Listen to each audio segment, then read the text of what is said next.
Nasa Pilipinas naman ngayong linggo si Filipino-Canadian Minister Rechi Valdez para sa pagtulak na makakamit ng isang free trade agreement sa pagitan ng Canada at Pilipinas. Ito sa gitna ng tensyon sa loob ng Philippine government.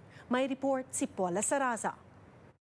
Representing Canada and the Philippines is so deeply meaningful to me. Nasa Pilipinas ngayon si Minister Rechi Valdez na inatasan para sa tinatrabahong Canada-Philippines Free Trade Agreement. What it comes down to is helping Canadian businesses grow. It's going to create jobs in Canada. It's going to strengthen supply chains and open new opportunities in sectors like tourism, agriculture and agri-foods, and clean technology. Sentro sa kanyang pagbisita ang pakikipagpulong sa iba't ibang Filipino entrepreneurs para talakayin ang posibilidad ng partnerships. Bahagi rin ng pagpapaigting sa people-to-people ties ng Canada sa mga bansa sa Asia. I had the opportunity this morning of meeting women entrepreneurs. We had a roundtable discussion. Businesses like the CEO of meeting with the CEO from Wilcon Depot. They're a kind of like the Home Depot version of the Philippines. They're selling hardware, and she said to me, Minister, give me a list of all the Canadian businesses who are in this industry. We're happy to be able to import those products so that they can be sold in the Philippines.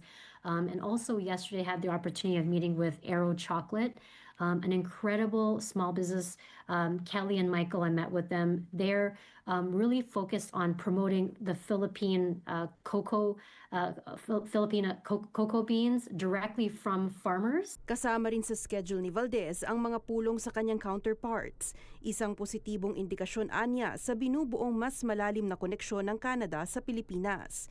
Kritikal sa panahon kung saan may mga pangamba sa ekonomiya ng Canada, dala ng tensyon sa US. Through my specific ministry, what we're doing is in our recent budget in November, we announced $60 million to our small and medium-sized export readiness program. What we're trying to do is, as we're securing these free trade agreements, we want to make sure that entrepreneurs have a bridge, are able to create a plan, and note how they can get access to these opportunities. Bagamat mainit din ang tensyon sa politika sa Pilipinas ngayon, ani Valdez, binabantayan itong maigi ng Canada para masigurong di maaapektuhan ang pagsulong sa nais na free trade agreement.